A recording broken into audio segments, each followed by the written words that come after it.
Tasha Morgan was having the kind of day that made her question every life choice that had led her to this moment. Her car had broken down that morning, forcing her to take two buses to get to work at the call center. Then her supervisor had written her up for being 3 minutes late, despite the fact that she'd stayed 2 hours past her shift the day before. Now at 7 in the evening, she was trudging through the rain to the grocery store, her umbrella having broken on the walk over. The Save More on Fifth Street was nearly empty, fluorescent lights buzzing overhead as Tasha grabbed a basket and headed for the sale items. At 26, she'd become an expert at stretching $30 into a week's worth of meals. Rice, beans, whatever vegetables were marked down, maybe some chicken if she was lucky. She was comparing prices on canned tomatoes when she heard a crash from the next aisle, followed by a soft exclamation in a language she didn't understand. Tasha hurried around the corner and found an elderly Korean woman on the floor, surrounded by scattered groceries and a toppled shopping cart. The woman looked to be in her 70s, dressed elegantly despite the rain, with silver hair pulled back in a neat bun. She was trying to push herself up but couldn't seem to manage it, her face twisted in pain. "Oh my God, are you okay?" Tasha dropped her basket and knelt beside the woman. "Don't move if you're hurt. Did you hit your head?" The woman looked up at her with sharp, intelligent eyes. "No head. My ankle." Her English was heavily accented but clear. "I slip on water. Floor is wet." Tasha glanced around and saw the puddle. Someone had tracked in rain and the store hadn't bothered to put out a warning sign. "Okay, let me help you. We need to get you checked out." "Do you have someone I can call?" "No, no hospital," the woman said firmly. "Just help me to bench outside. I call my son." "Ma'am, you might have broken something." "No hospital." The woman's voice carried an authority that made Tasha pause. This wasn't a frightened elderly lady. This was someone used to being obeyed. "Please, just bench." Tasha hesitated, then nodded. "Okay, but if you can't walk, we're calling an ambulance whether you like it or not." With Tasha's support, the woman managed to stand, keeping her weight off her left ankle. Her face remained composed despite what had to be considerable pain. Together, they slowly made their way to the bench near the store entrance, the woman leaning heavily on Tasha. Once seated, the woman examined her ankle, which was already beginning to swell. She said something in Korean that Tasha suspected was a curse, then looked up at Tasha with an appraising expression. "You are kind to help, stranger," the woman said. "What is your name?" "Tasha, Tasha Morgan." "I am Mrs. Choi, Sun Hee Choi." She reached into her expensive-looking purse and pulled out a phone with a case that probably cost more than Tasha's rent. "You wait with me until my son comes." Tasha glanced at her abandoned basket of groceries still sitting in aisle 3. She really needed to get home and make dinner. But looking at Mrs. Choi's swollen ankle and the way the older woman was trying not to show how much pain she was in, Tasha couldn't bring herself to leave. "Yeah, of course I'll wait," Tasha said, settling onto the bench beside her. "How far away is your son?" "Not far. He comes fast." Mrs. Choi made a call, speaking rapidly in Korean. Tasha caught what might have been the word for hurt, and definitely heard the urgency in Mrs. Choi's tone, though the older woman's face remained calm. After she hung up, Mrs. Choi turned to Tasha. "He comes in 10 minutes. You are good girl, Tasha Morgan. Your mother raised you right." Tasha felt an unexpected lump in her throat. "My mom died when I was 12. But yeah, she did her best while she was here." Mrs. Choi's expression softened with genuine sympathy. "I am sorry. Losing mother is great pain, but she would be proud of woman you become. I can see this." They sat in companionable silence for a moment, watching the rain fall outside. Then Mrs. Choi asked, "You work nearby?" "Call center over on 8th. I answer customer complaints for an insurance company. It's not exciting, but it pays the bills. Mostly. And you have dreams? Things you want to do?" Tasha laughed, surprised by the question. "Sure, lots of dreams. I want to go to culinary school, open my own restaurant someday. I love cooking, but dreams don't pay bills, you know." Mrs. Choi studied her with those sharp eyes. "Dreams that stay dreams are just wishes. Dreams you work for become destiny." Before Tasha could respond, the automatic doors slid open, and 3 men in dark suits strode in, moving with purpose. The one in front was younger than the others, perhaps in his mid-30s, with the kind of face that would make most women do a double-take: handsome, intense, with an edge of danger. His eyes scanned the store and locked onto Mrs. Choi. In an instant his composed expression cracked, revealing genuine fear and concern. Ioma, he rushed to his mother's side, kneeling in front of her and speaking rapidly in Korean. His hands gently examined her injured ankle, and despite his obvious distress, his touch was careful and practiced. Mrs. Choi responded in Korean, her tone soothing, clearly trying to calm him down. She gestured to Tasha, saying something that made the man's head turn sharply. His eyes met Tasha's, and she felt a jolt of recognition, not that she'd seen him before, but that she knew, instinctively, that this was someone important, someone powerful, someone dangerous. "You helped my mother?" he asked, his English perfect, but carrying the same accent as Mrs. Choi's. "I just helped her to the bench," Tasha said, suddenly aware of how the other two men had positioned themselves, blocking the view from outside. She fell in the store. The floor was wet and there was no warning sign. Something flickered in the man's eyes, anger but not directed at her. "The owner of this store will be hearing from me." He stood and extended his hand to Tasha. "I'm Ji-hoon Choi. I'm very grateful for your kindness to my mother." Tasha shook his hand, noting the firm grip and the expensive watch on his wrist. "It's no big deal. Anyone would have done the same." "Actually," Mrs. Choi interjected in English, "many people walk past. Only Tasha stops to help." Ji-hoon's expression hardened further, and Tasha saw him exchange a glance with one of his associates. Then his attention returned to her, and his face softened slightly. "What were you shopping for?" he asked. "Just groceries." "It's fine, I can come back," Sang-woo, Ji-hoon said to one of his men.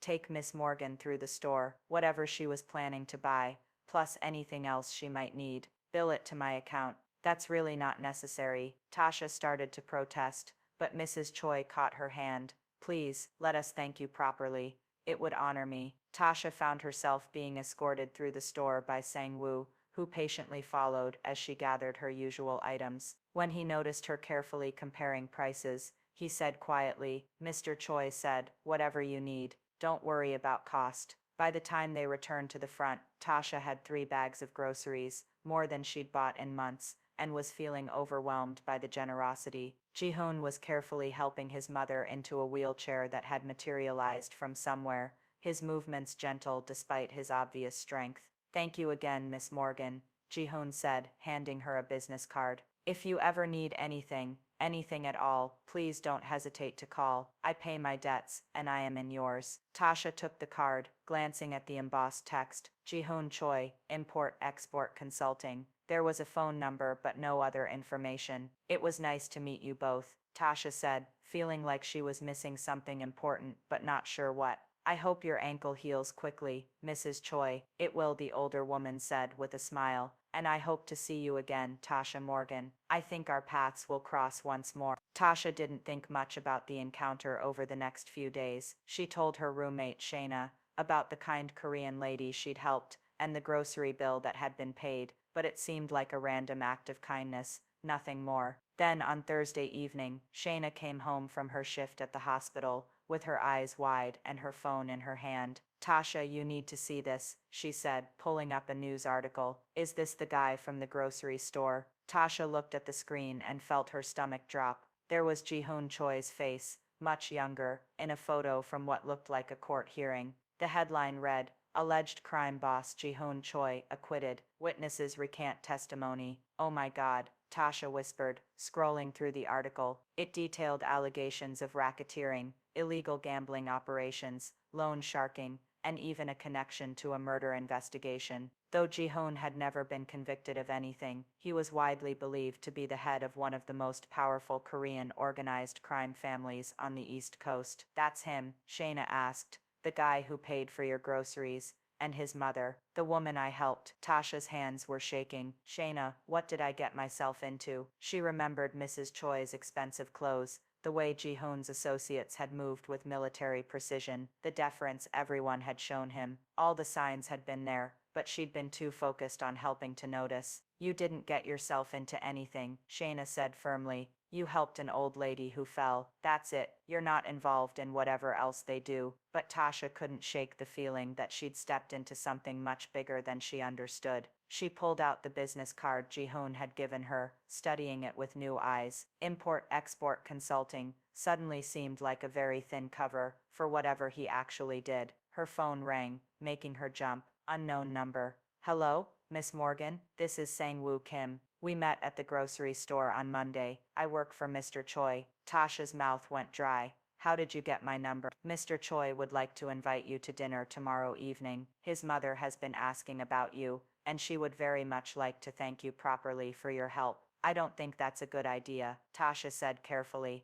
I was happy to help, but I don't think we need to. Mrs. Choi is a traditional woman, Sang-woo interrupted gently. In Korean culture, a debt of kindness must be properly repaid. She will be distressed if you refuse. Please, just one dinner. After that, if you wish, you need never see any of us again. Tasha looked at Shayna, who was making frantic don't do it gestures, but Tasha found herself thinking about Mrs. Choi's kind eyes, her genuine warmth, the way she'd said Tasha's mother would be proud. One dinner, Tasha agreed, but it has to be somewhere public. Of course, there's a Korean restaurant in Koreatown, Hanok House, 7 o'clock tomorrow. Mr. Choi will send a car for you. After she hung up, Shayna grabbed her shoulders. Girl, have you lost your mind? You're going to have dinner with the mob. I'm having dinner with a nice old lady who fell in a grocery store, Tasha corrected. The fact that her son is, whatever he is, doesn't change that she was kind to me. This is how people end up in witness protection programs. One dinner, Shayna, what's the worst that could happen? The car that picked up Tasha on Friday evening was a sleek black Mercedes with tinted windows. The driver, a stern-faced man, who introduced himself as Mr. Park, said nothing during the drive to Koreatown, leaving Tasha alone with her increasingly anxious thoughts. Hanok House was an upscale restaurant with private dining rooms. Tasha was escorted to the back, where Mrs. Choi sat at a low table, her injured ankle propped up on a cushion. Her face lit up when Tasha entered. Tasha, you came. Mrs. Choi gestured for her to sit. I was afraid you would not. I almost didn't, Tasha admitted, settling onto a cushion across from the older woman. I found out who your son is, what he does. Mrs. Choi's expression didn't change. And this frightens you, shouldn't it? Perhaps. But you came anyway. This tells me you are brave as well as kind. She poured tea for both of them. My son is many things, Tasha. Some good, some not so good. But he is my son, and I love him. Do you understand? Tasha thought about her own mother, about the lengths a parent would go to for their child. Yeah, I understand. He was not always this way, Mrs. Choi continued quietly. When we came to America, my husband and I, we had nothing. We worked hard, tried to make honest living. But honest work did not protect us when gangs came demanding money, did not save my husband when he refused to pay. Tasha's breath caught. I'm so sorry. My son was 17 when his father was killed. He promised me he would make sure no other Korean family would be helpless like we were. He built organization that protects our community, that stands between innocent people and those who would prey on them. Mrs. Choi's eyes were fierce now.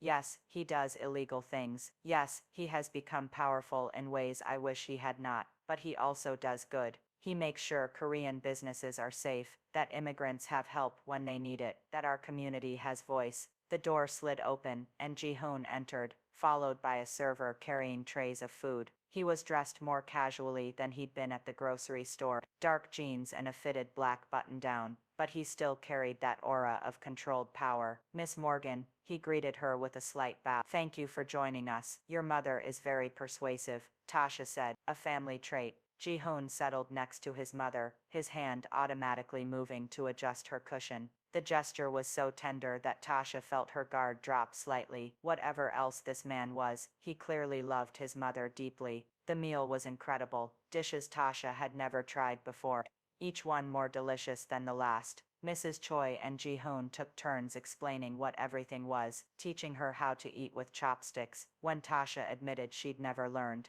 You're a natural, Ji-hoon said when Tasha successfully picked up a piece of bulgogi. My sister took months to learn, and she was born in Korea. You have a sister. Had. She died 8 years ago. Cancer. The grief in his voice was raw and real. She was a doctor, planning to open a free clinic in Koreatown. After she died, I opened it in her name. It serves the community regardless of insurance or immigration status. Tasha found herself seeing Ji-hoon differently. Yes, he was a criminal, but he was also a son mourning his father, a brother honoring his sister, a man trying to protect his community in the only way he knew how. My mother tells me you want to go to culinary school, Ji-hoon said, changing the subject. Someday, when I can afford it. Mrs. Choi and Ji-hoon exchanged a look, some wordless communication passing between them. Then Mrs. Choi said, I have proposal for you, Tasha. I am opening restaurant in Koreatown. Korean soul food, traditional dishes made with love. But I am old woman with broken ankle. I need partner, someone young, with good ideas, who loves cooking. Tasha stared at her. I don't understand. I provide restaurant equipment, startup money. You work with me, learn traditional Korean cooking, bring your own ideas. We share ownership, share profits, and you learn business while you save money for culinary. Why would you do this? You don't even know me. I know enough, Mrs. Choi said firmly. I know you help stranger who falls. I know you work hard at job you do not love to pay bills. I know you have dreams, but put them aside for practical things. I know you are exactly kind of person I want to work with. Ji-hoon leaned forward. My mother has been looking for a business partner for months. She's rejected everyone I've suggested because they're connected to my world, and she wants this restaurant to be separate, clean, honest. Then you came along, someone with no ties to organized crime, no agenda, just genuine kindness. It's perfect. Tasha's head was spinning. This is insane. This doesn't happen in real life. It happens when you help right person in grocery store, Mrs. Choi said with a smile. What do you say, Tasha Morgan? You want to cook with me? Tasha spent 3 sleepless nights agonizing over the decision. On one hand, it was the opportunity of a lifetime, a chance to cook professionally, to learn from an experienced restaurateur, to have a path toward her dream. On the other hand, she'd be in business with the mother of a crime boss, forever connected to Ji-hoon's world, whether she wanted to be or not. In the end, it was Shayna who convinced her. Look, her roommate said, you can spend the rest of your life answering angry phone calls about insurance claims, being safe and miserable, or you can take a risk on something that might actually make you happy. Yeah, it's complicated. Yeah, there's danger. But when has life ever been simple for girls like us? We've been taking risks just by existing. Might as well take one that could actually pay off. The next morning, Tasha called the number on Ji-hoon's card and agreed to the partnership. The restaurant space was in the heart of Koreatown, a corner location, with large windows and good foot traffic. Mrs. Choi had already done most of the renovation, but she included Tasha in every decision about the kitchen equipment, the menu design, the decor. They named it Harmony Kitchen, Mrs. Choi's idea, representing the blend of traditional Korean cooking and new American influences. Working with Mrs. Choi was both challenging and rewarding. The older woman was a demanding teacher, expecting perfection in everything from knife skills to the balance of flavors, but she was also generous with praise when Tasha got something right, and patient when she needed to learn something new. Ji-hoon appeared occasionally, always under the guise of checking on his mother, but clearly also keeping an eye on the restaurant's progress. Tasha found herself looking forward to his visits, even though she knew she shouldn't.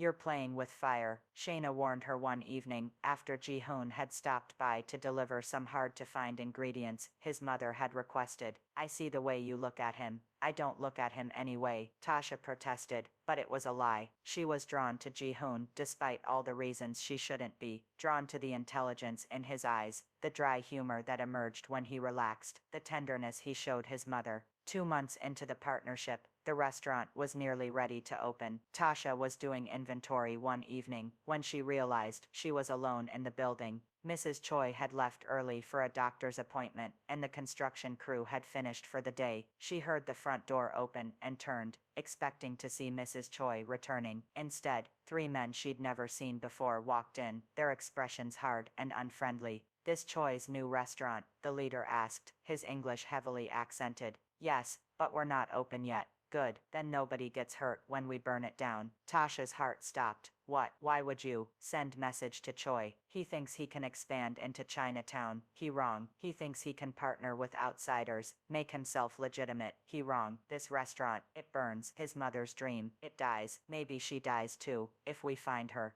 The threat to Mrs. Choi snapped something in Tasha. Without thinking, she grabbed a knife from the prep station. Get out, now. The men laughed. The leader pulled out a gun. Put knife down, little girl, before you get hurt. Tasha's hands were shaking, but she didn't lower the knife. If you're going to shoot me, but I'm not letting you destroy this restaurant, and I'm sure as hell not letting you threaten Mrs. Choi. The standoff lasted mere seconds before the door burst open again. Ji-hoon strode in with 4 of his men, all armed, all deadly serious. Lee, Ji-hoon said to the leader, his voice ice cold, I suggest you and your friends leave, now, while you still can. Lee's bravado crumbled. You were threatening to burn my mother's restaurant and kill her. I heard every word. Ji-hoon gestured to a camera Tasha hadn't noticed in the corner. I have video, I have witnesses, and I have absolutely no patience left for you or your boss. Tell Chen that if he comes near my mother, my property, or Miss Morgan again, our truce is over, and I will burn Chinatown to the ground. Dupen Tashin. The men fled. Ji-hoon immediately turned to Tasha,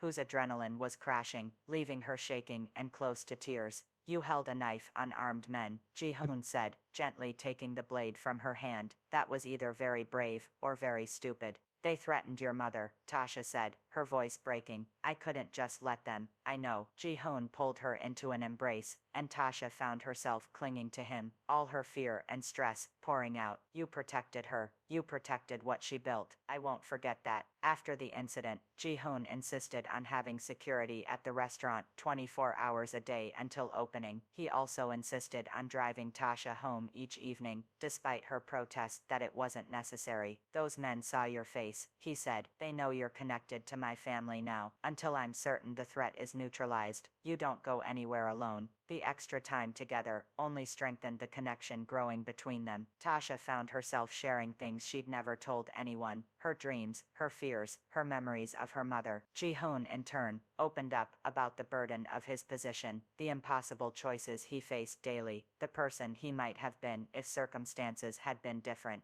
Do you regret it? Tasha asked one evening as he drove her home. The life you chose. Ji-hoon was quiet for a long moment. I regret that I had to choose it, but I don't regret protecting my community, providing for my mother, honoring my father's memory. The methods, perhaps, but not the goals. Do you ever think about getting out, going legitimate, every day? But it's not that simple. When you're in this world, you can't just walk away. Too many people depend on you. Too many enemies would see it as weakness. Too many obligations can't be abandoned. He glanced at her. Why do you ask? Because I think you're a better person than you believe you are, and I think you deserve a chance to find out who you could be, without all of this weighing you down. Ji-hoon pulled over and turned to face her fully. Tasha, you need to understand something. I'm not a good man. I've hurt people. I've made choices that haunt me. You make me want to be better, but wanting isn't the same as being. Everyone has done things they regret, Tasha said. The question is what you do next. And what would you have me do? I don't know. That's for you to figure out. But I know that the man who cries when watching his mother laugh, who opened a free clinic to honor his sister, who protects his community, even at great personal cost, that man is worth believing in. Ji-hoon leaned closer, his hand cupping her face. You're going to break my heart, Tasha Morgan. Only if you let me. He kissed her then, and Tasha knew she was crossing a line from which there was no return. She was falling in love with a crime boss, and it was both the most terrifying and most right thing she'd ever done. Harmony Kitchen opened on a Saturday in October, and the community response exceeded everyone's expectations. The restaurant was packed from the moment they unlocked the doors, with lines stretching down the block. Mrs. Choi beamed with pride as she watched Tasha command the kitchen, seamlessly blending traditional Korean techniques with creative new twists. The bulgogi tacos were an instant hit, as was Tasha's Korean-style fried chicken with a gochujang honey glaze. Ji-hoon arrived in the evening, accompanied by what seemed like half of Koreatown's business owners, all eager to show their support. He caught Tasha's eye across the crowded dining room and smiled, a genuine, unguarded expression that made her heart skip. After the dinner rush finally died down, around 11 o'clock, Mrs. Choi gathered the staff together. Today was perfect day, she said, tears in her eyes. My dream came true because of all of you, but especially because of Tasha, young woman who helped stranger in grocery store and changed everything. Speech, someone called out, and everyone turned to Tasha expectantly. Tasha laughed, overwhelmed. I don't know what to say. 6 months ago, I was just trying to get through another day, working a job I hated, thinking my dreams were impossible. Then I met Mrs. Choi, and she saw something in me I didn't see in myself. She took a chance on a stranger, and she changed my life. She looked at Ji-hoon. This family has given me so much, not just this opportunity, but also, she paused, choosing her words carefully, the courage to believe that people are more than their worst moments, that everyone deserves a chance at redemption, at happiness, at love. Mrs. Choi smiled, knowingly. I think maybe I should tell story now. Story about why I fall in grocery store. Everyone turned to her in surprise. What do you mean?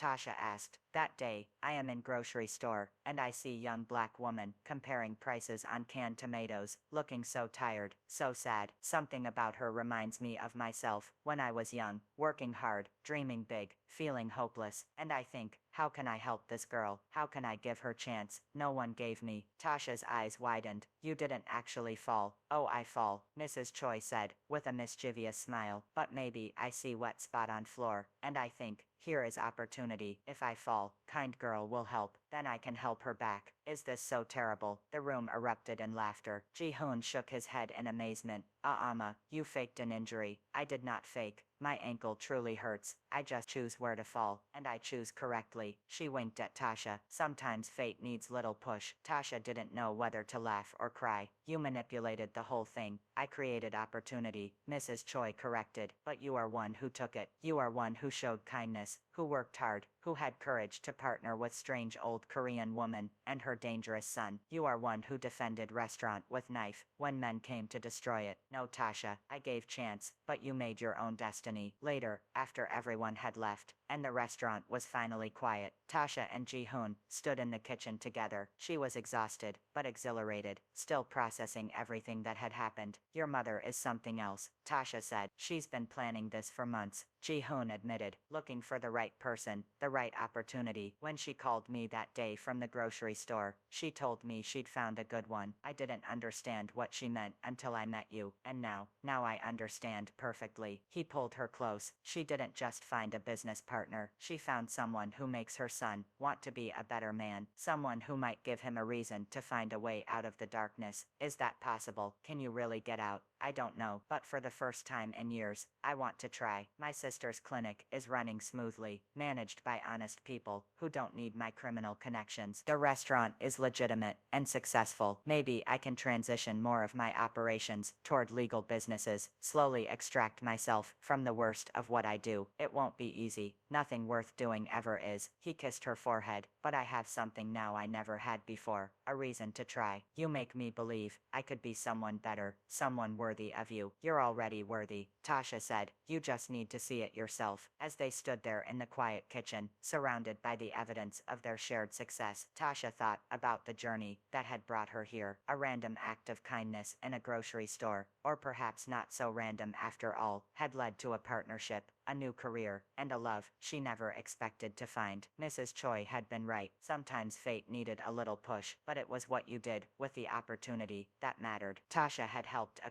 Korean woman, not knowing she was the mother of a mafia boss. Minutes later, her entire life had changed, and she wouldn't trade it for anything. Outside, the rain that had been threatening all evening finally began to fall, washing the streets clean, making everything feel new and full of possibility. Inside Harmony Kitchen, two people from different worlds stood together, building something that bridged the gap between them. Proof that kindness could transform lives, that second chances were real, and that sometimes the most unlikely connections became the strongest bonds. Mrs. Choi's gambit had worked perfectly. She'd found her partner, her son had found love, and Tasha had found a family she never knew she needed, all because one woman had been brave enough to help a stranger, and wise enough to accept help in return.